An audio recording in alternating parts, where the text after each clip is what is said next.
Bom dia, irmãos.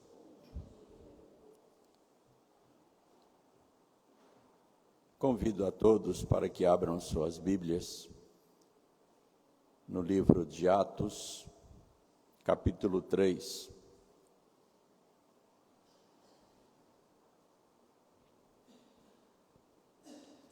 Atos dos Apóstolos, capítulo 3.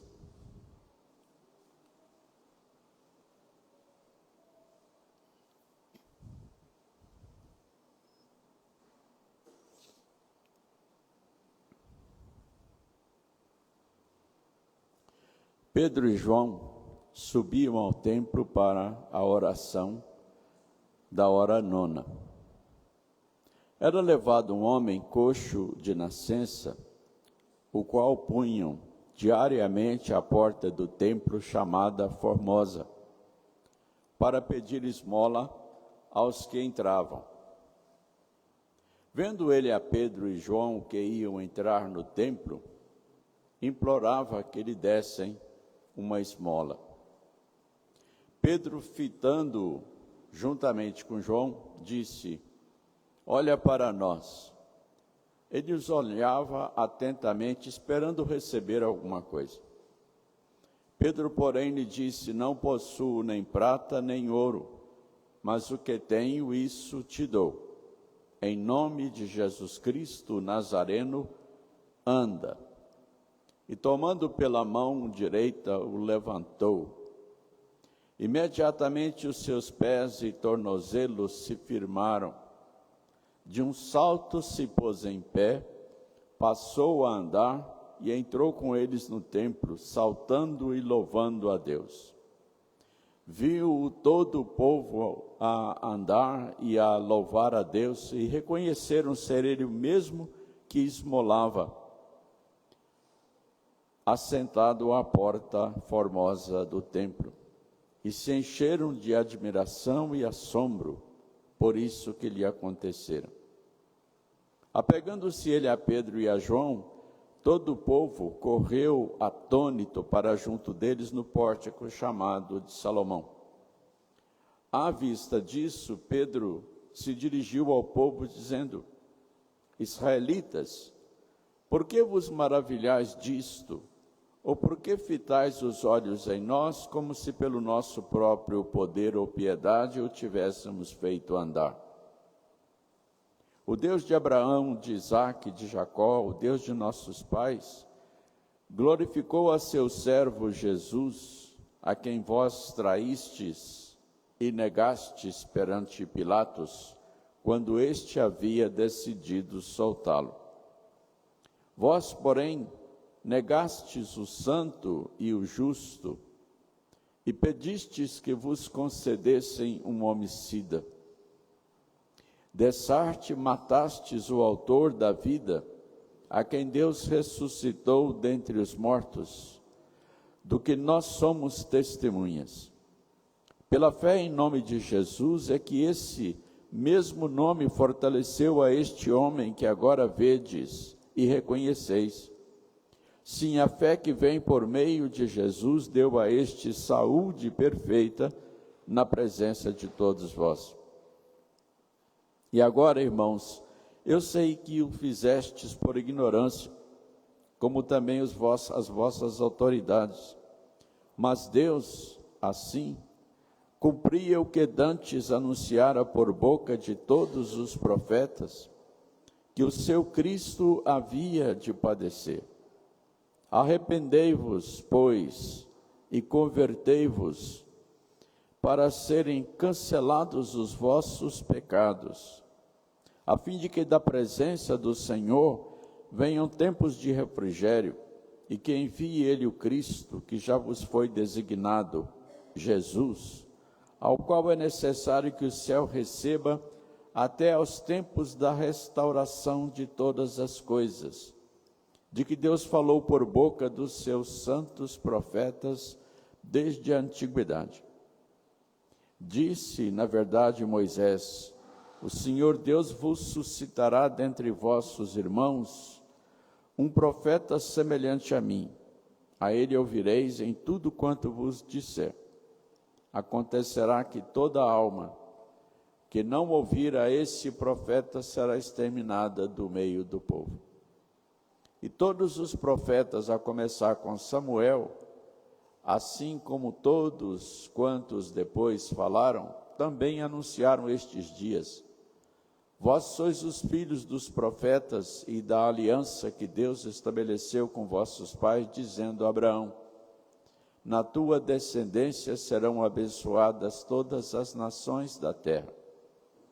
Tendo Deus ressuscitado o seu servo, enviou primeiramente a vós outros para vos abençoar, no sentido de que cada um se aparte das suas perversidades. Amém. Irmãos, este capítulo do livro de Atos é como que um girar na história. É como uma porta que se abre para entrar num recomeço da história. Porque a partir desse momento,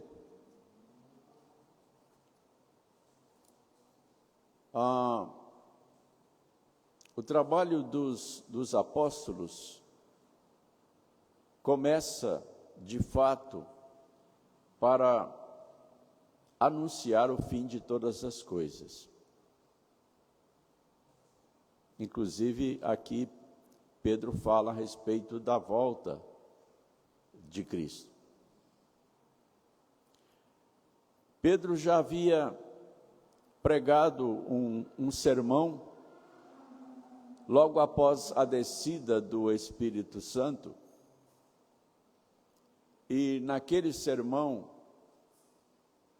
Pedro havia também acusado os judeus por causa da crucificação e morte de Cristo, e eles já haviam se inteirado de que alguma coisa diferente na história estava descendo sobre a vida deles. Agora, aqui, acontece um milagre. E esse milagre é atribuído a Jesus Cristo,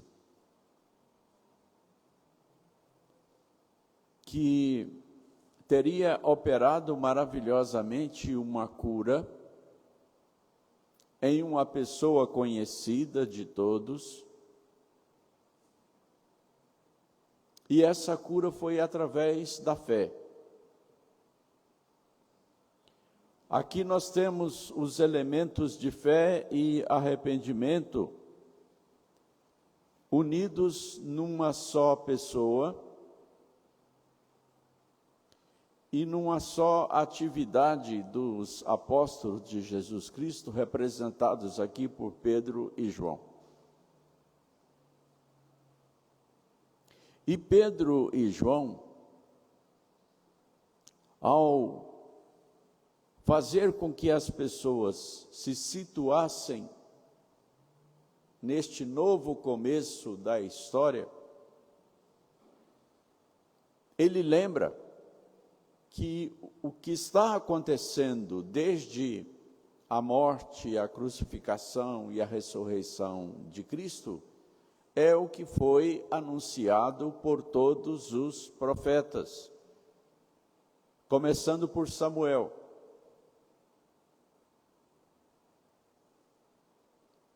O apóstolo Pedro, inspirado pelo Espírito Santo, ele está chamando Samuel de profeta. E nós conhecemos Samuel como um juiz. Ele foi o último juiz de Israel antes do começo da monarquia, com o rei Saul. Mas quanto à vinda de Cristo, Samuel é chamado de profeta. Então, Pedro está situando a sua audiência, todos aqueles judeus que estavam no templo, dentro da profecia bíblica.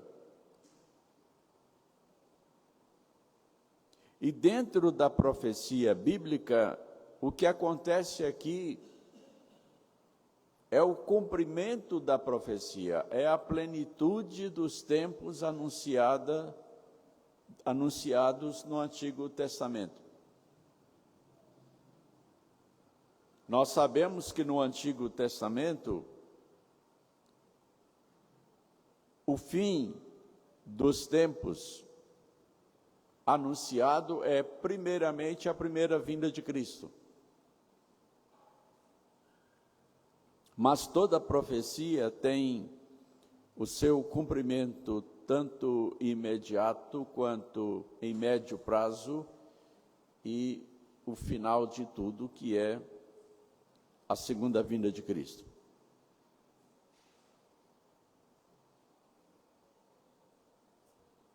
Mas agora, o que é que realmente acontece aqui? E o que é que a palavra de Deus quer nos ensinar, quer nos anunciar nesta manhã com relação a arrependimento? Percebam como é que Deus faz as coisas. Deus tem o controle da história de forma soberana e poderosa, e Ele vai desenvolvendo a história para a sua própria glória e para o bem da igreja, ou seja, no interesse do seu povo, de forma que cada dia, cada detalhe, cada acontecimento contribui para a realização da vontade de Deus. Depois da descida do Espírito Santo, depois do dia de Pentecostes, Pedro e João estão indo ao templo. Talvez, estou dizendo talvez porque a Bíblia não é clara com relação a isso, talvez esta seja a primeira vez que eles iam ao templo depois do Pentecoste. Eles estavam indo ao templo como sempre faziam. Eles frequentavam regularmente o templo, assim como Jesus também frequentava. Eles faziam ideia do que iam encontrar lá. Jesus não deixou de frequentar o templo e nem os seus apóstolos, mesmo sabendo da hipocrisia dos líderes dos judeus, dos escribas, dos anciãos, dos sacerdotes. Eles tinham consciência de que não iriam encontrar um culto de acordo com os ensinos de Jesus Cristo. Mas era o templo de Deus que eles tinham para frequentar.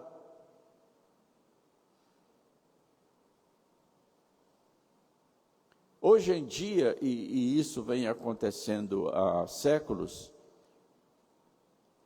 há pessoas que, dependendo do pregador, elas deixam de ir ao culto. Ou seja, para algumas pessoas, o culto é mais ou menos agradável e mais ou menos santo, dependendo do pregador.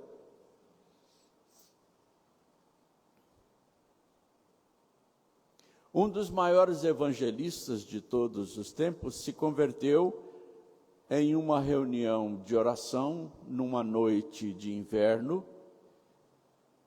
e cuja reunião era dirigida por um homem quase analfabeto, que não sabia pregar, e que leu um versículo da Bíblia e passou quase todo o tempo repetindo aquele versículo. Mas foi aquele versículo que converteu um homem que estava entre as poucas pessoas presentes, entre os poucos crentes ali presentes, e esse homem se tornou um dos maiores evangelistas da história.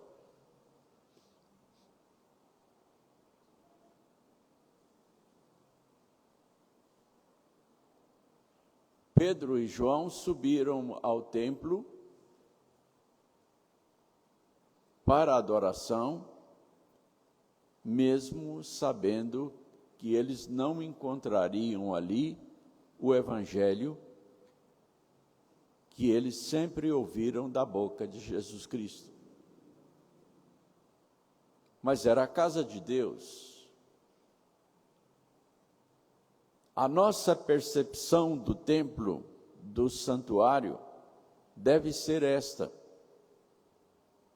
é o lugar de encontro com Deus, apesar de quem esteja com a responsabilidade de conduzir o culto ou de pregar a mensagem. É Deus quem vai agir, é Deus quem vai falar. Deus não vai permitir que aquele que sobe ao seu santuário no temor de Deus volte para casa vazio, porque é promessa dele que a sua palavra não volta para ele vazia, mas faz o que lhe apraz.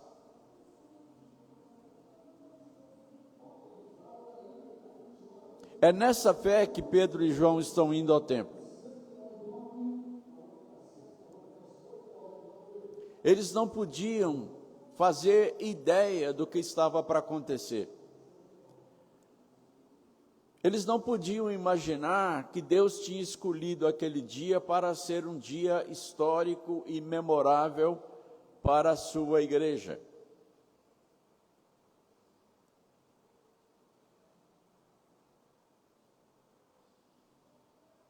E então, ao entrar no templo, eles encontram aquele homem que sempre esteve ali pedindo esmolas. E não foi diferente a atitude dele para com os apóstolos. Os apóstolos se aproximaram, ele certamente estendeu a mão e pediu a esmola.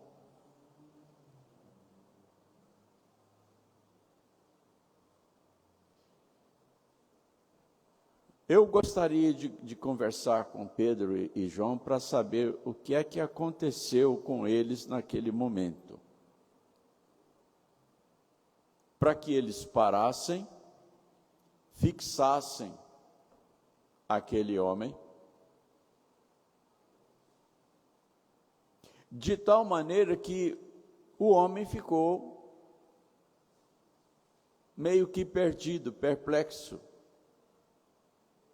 Ele olhando para os apóstolos olhando para ele.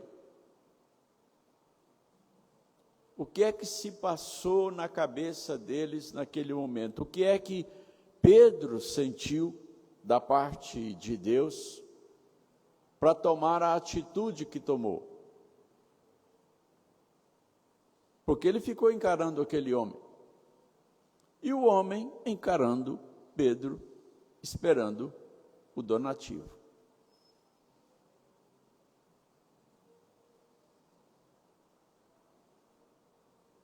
E aí então acontece a intervenção divina, quando então os céus descem à terra, a fim de que na terra aconteça aquilo que está predestinado no céu, aquilo que foi decretado no céu. Jesus já havia dito a Pedro: tudo que ligares na terra terá sido ligado no céu, e o que desligares na terra terá sido desligado no céu. Pedro tinha essa promessa e essa sentença de autoridade. Será que Pedro se lembrou disso naquela hora?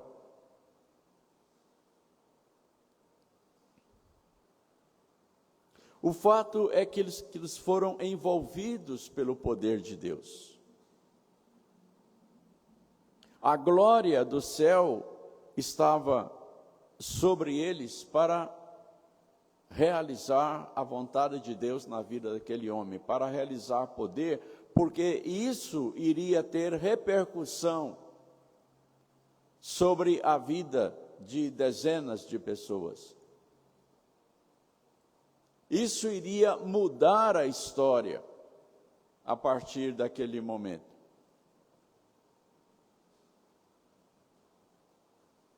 Quando o Espírito Santo desceu em Pentecostes, o milagre foi a vinda do Espírito Santo em si. Agora aqui nós temos um milagre realizado como consequência do Pentecoste. Pedro e João estavam cheios do Espírito Santo.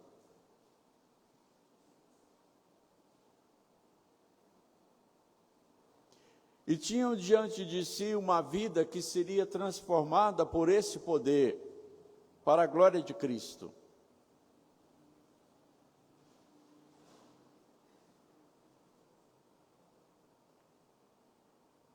E então Pedro diz: eu não tenho dinheiro, eu não tenho prata nem ouro, eu não tenho dinheiro. Mas o que eu tenho, o que eu tenho, ele sabia o que tinha.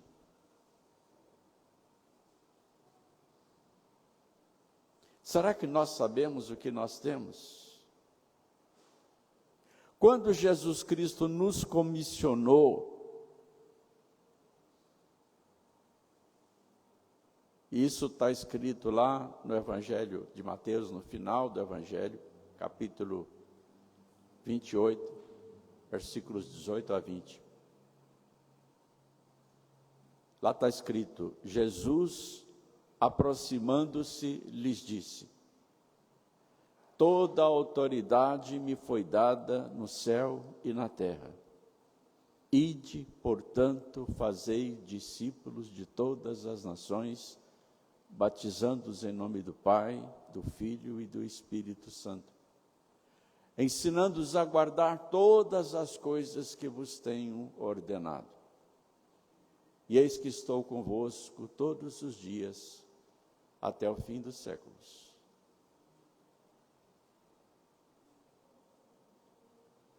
Nós fomos comissionados pela autoridade que Cristo recebeu do Pai e transferiu para nós. Nós temos isto.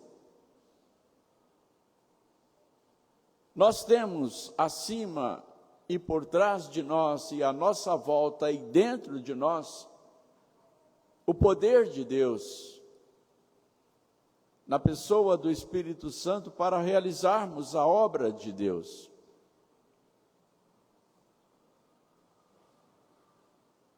E essa obra não é apenas de pregar o Evangelho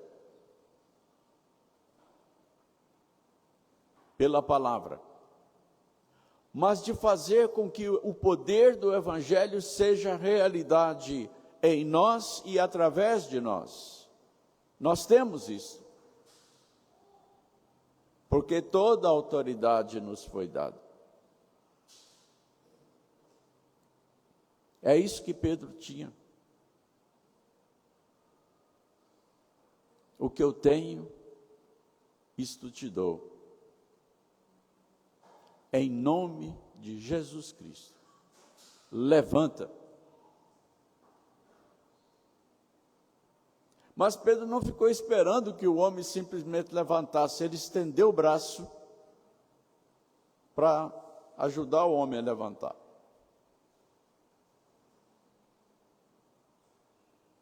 Eu fico imaginando aquele homem hesitando.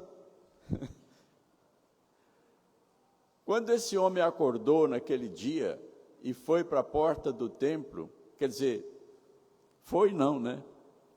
Ele foi levado e deixado lá.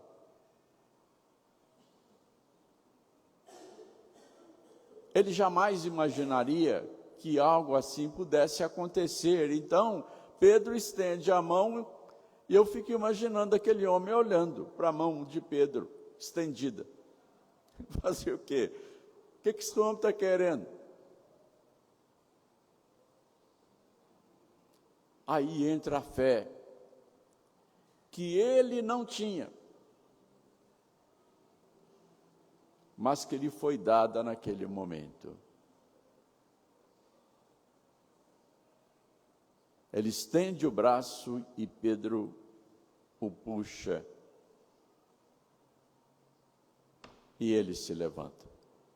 Ele não tinha condição de fazer isso, ele era todo entrevado. Ele era um paralítico.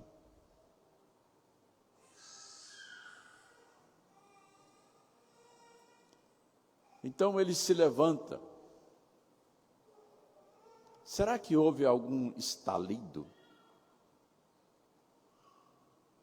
de ossos?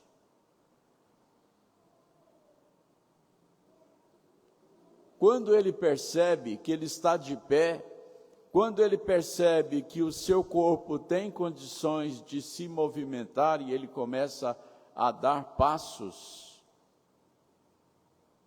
ele é dominado por um êxtase, por uma alegria incontrolável. E ele começa a saltar, a correr. E ele segue Pedro e João quando eles entram no templo. E é claro que aquilo atraiu todo mundo, porque aquele esmoler, é o nome que se dá à pessoa que pede esmola, aquele esmoler era conhecido de todos. E todos o reconheceram, andando, correndo, saltando, gritando de alegria, louvando a Deus.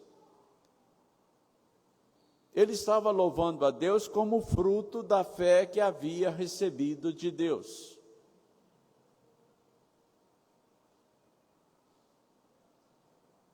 Ele sabia que era Deus quem tinha realizado aquilo. E ele se apegou a Pedro e João, servos de Deus.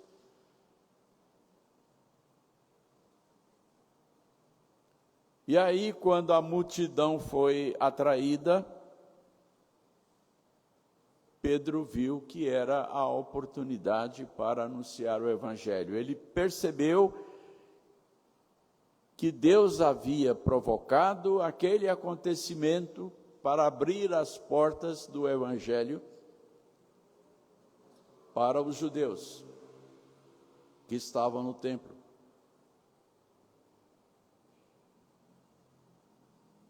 E ele usou o que aconteceu, o milagre que Deus realizou para anunciar a Cristo.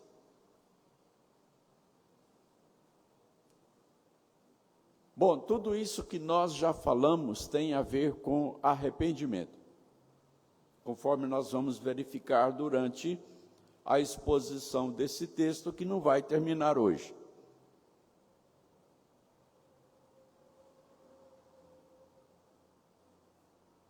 Deus interferiu na história realizando um acontecimento fantástico, sobrenatural, poderoso, um milagre, para abrir a oportunidade para se falar de arrependimento.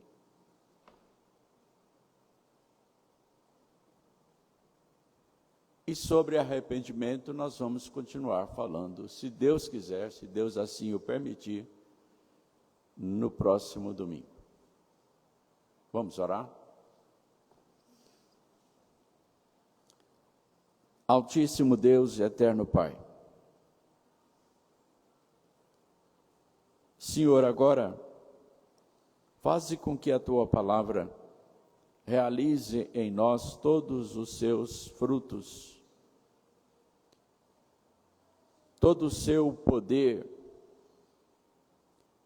para a salvação, transformação, libertação, cura, consolação, santificação, todas as bênçãos da tua palavra.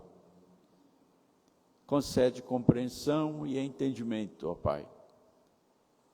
Te rogamos que tu nos prepares para a escola dominical e te suplicamos todas as bênçãos da tua misericórdia sobre todo o teu povo aqui e em toda a terra. Nós oramos em nome de Jesus. Amém.